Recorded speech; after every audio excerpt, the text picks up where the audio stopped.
तो आज मैं आपको एक अनोखी रहस्यमय कहानी सुनाऊंगा। अगर आप चैनल पर नए हैं तो अभी सब्सक्राइब कर ले, क्योंकि यह मेरा दूसरा नया चैनल है। तथा कहानी पूरा देखे, अंत में एक अनोखा रहस्य छुपा है। धन्यवाद। तो सुनिए। एक गांव था जिसका नाम था न्यायग्राम। ये गांव अपनी निष्पक्षता के लिए प्रसिद्ध था।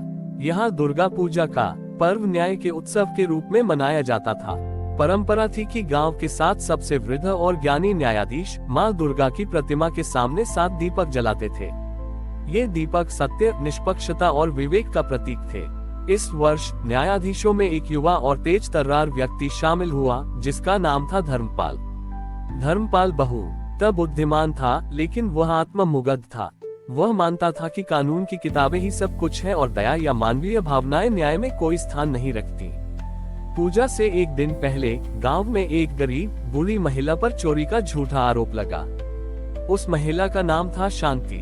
शांति ने कसम खाई कि वह निर्दोष है, पर उसके खिलाफ परिस्थितिजन्य साक्ष्य मजबूत थे। धर्मपाल ने तुरंत फैसला सुनाया, चोरी सिद्ध होती है, इसलिए वह दोषी है। अन्य 6 वृद्ध न्यायाधीशों ने कुछ संशय व्यक्त किया, क्योंकि शांति का चरित्र बहुत अच्छा था, पर धर्मपाल ने उन्हें कानून की बारीकियों से चुप करा दिया। अगली सुबह जब दुर्गा पूजा की शुरुआत हुई तो 7 न्यायाधीशों को 7 दीपक जलाने थे। धर्मपाल ने अपना दीपक पूरे आत्मविश्वास से जलाया। वह दीपक बहुत चमकीला था, लेकिन जैसे ही अन्य 6 वृद्ध न्यायाधीशों ने अपने दीपक जलाने शुरू किए, उनके दीपक बार बार बुझने लगे। 6 बार प्रयास करने के बाद भी केवल धर्मपाल का ही दीपक जलता रहा। बाकी 6 दीपक बार बार बुझ जाते थे, मानो कोई अदृश्य शक्ति उन्हें रोक रही हो। गांव में हड़कंप मच गया। राजा ने पुरोहित से पूछा, ये कैसा अपशकुन है? क्या हमारे 7 दीपक जलाना माँ को स्वीकार नहीं है? उद्धरण चिन्ह। पुरोहित ने उदास स्वर में कहा, महाराज, ये दीपक न्याय के प्रतीक हैं। आज केवल एक ही दीपक जल रहा है, क्योंकि गांव में केवल एक ही निश्चित न्याय हुआ है। तभी माँ दुर्गा की प्रतिमा से एक गहरी परछाई निकली और सीधे धर्मपाल के दीपक पर पड़ी। माँ की आकाशवाणी हुई, धर्मपाल, तुम्हारा दीपक बुद्धि से तो जल रहा है, पर दया और सत्य से नहीं। तुमने साक्ष्य को देखा, पर आत्मा की सच्चाई को अनदेखा कर दिया। तुम्हारी निश्चितता ही तुम्हारा अंधकार है। माँ ने आगे कहा, अन्य 6 न्यायाधीशों के हृदय में संशय था। उनका संशय ही उनकी निष्पक्षता थी, इसलिए उनके बड़ी ही पग बुझ गए, ताकि वे असत्य का प्रकाश न फैलाएं। धर्मपाल को अपनी गलती का एहसास हुआ। उसने समझा कि कानून से ज्यादा महत्वपूर्ण मानवीय विवेक और दया है। उसने माँ से क्षमा मांगी और तुरंत अपने सत्य को जानने के लिए न्याय को स्थगित किया। धर्मपाल ने गांव वालों के साथ मिलकर निष्पक्ष भाव से शांति के मामले की पुनः जांच शुरू की। 9वें दिन उन्होंने पाया कि चोरी का असली दोषी गांव का एक अमीर आदमी था, जिसने झूठे साक्ष्य गढ़े थे। जब शांति को दोषमुक्त किया गया और उसे सच्चा सम्मान मिला, तब 7 न्यायाधीशों ने फिर से अपने दीपक जलाए। इस बार 7 दीपक एक साथ सामूहिक विवेक और दया के साथ तेजस्वी रूप से जल उठे। उस दिन से न्यायग्राम में दुर्गा पूजा पर 7 दीपकों की पूजा कानून की निश्चितता से नहीं, बल्कि न्याय की खोज में विनम्रता और दया को प्राथमिकता देने के संकल्प के साथ की जाने लगी। ये कहानी हमें सिखाती है कि सच्चा न्याय केवल नियमों या साक्ष्यों में नहीं, बल्कि मानवीय विवेक, दया और सत्य की खोज में निहित होता है।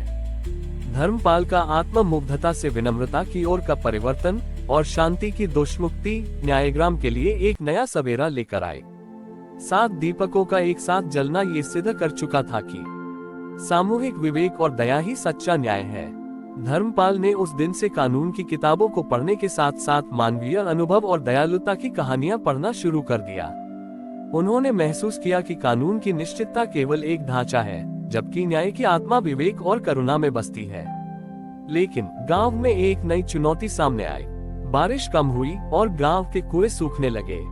गांव वालों में पानी को लेकर झगड़े शुरू हो गए। अमीर लोग शक्ति और पैसों के बल पर पानी जमा करने लगे और गरीब लोग प्यासे रह गए। न्यायग्राम में एक बार फिर अन्याय का अंधेरा फैलने लगा। एक दिन एक गरीब किसान ने अपने सूखे खेत को बचाने के लिए रात के अंधेरे में अमीर जमींदार के कुएं से थोड़ा सा पानी चुरा लिया। जमींदार ने उसे पकड़ लिया और न्याय के लिए धर्मपाल के पास लाया। जमींदार ने कानून की किताबों का हवाला दिया, न्यायाधीश धर्मपाल, चोरी चोरी है, कानून स्पष्ट है, चोरी करने वाले को दंड मिलना चाहिए, भले ही वह गरीब हो। आपको दया नहीं, नियम देखना होगा। धर्मपाल को एक क्षण के लिए पुरानी आत्ममुग्धता का एहसास हुआ। उनके मन में कानून की निश्चितता और मानवीय दया के बीच फिर से संघर्ष शुरू हो गया। इस बार उन्होंने फैसला सुनाने से पहले 7 दीपकों की ओर देखा, जो अब मंदिर में हमेशा जलते रहते थे। धर्मपाल ने कहा, कानून स्पष्ट है और चोरी की सजा होनी चाहिए, लेकिन न्याय का उद्देश्य केवल दंड देना नहीं, बल्कि अन्याय को रोकना भी है। मुझे दोनों पक्षों की भूख और जरूरत को समझना होगा। उद्धरण चिन्ह। धर्मपाल ने फैसला सुनाने के बजाय एक अनोखा दंड सुनाया। उन्होंने किसान से कहा, तुम्हें दंडित किया जाएगा, पर यह दंड स्वार्थ को नहीं, सेवा को समर्पित होगा। तुम्हें और जमींदार दोनों को मिलकर गांव के सूखे कुएं को 3 दिन तक गहरा खोदना होगा। ये दंड तुम्हारी चोरी का भी है और तुम्हारे स्वार्थ का भी। जमींदार चौंक गया, लेकिन न्यायाधीश, मैं क्यों खोदूं? चोरी तो इसने की है। धर्मपाल ने अपने विवेक की रोशनी में उत्तर दिया, तुम दंडित हो क्योंकि तुमने अपने पैसे और शक्ति के बल पर जरूरतमंद को पानी से वंचित किया। पानी पर किसी एक का अधिकार नहीं होता। तुमने जो अन्याय किया है वह भी एक तरह की चोरी है, माँ नवता के अधिकार की चोरी। उन्होंने दोनों को 7 दीपकों की शपथ दिलाई कि वे ये काम ईमानदारी से करेंगे। 3 दिनों तक अमीर जमींदार और गरीब किसान दोनों ने मिलकर पसीना बहाया। दोनों ने पहली बार एक दूसरे की मेहनत और जरूरत को समझा। तीसरे दिन जब वे पानी के स्रोत तक पहुंचे तो उन्होंने खुशी से एक दूसरे को गले लगा लिया।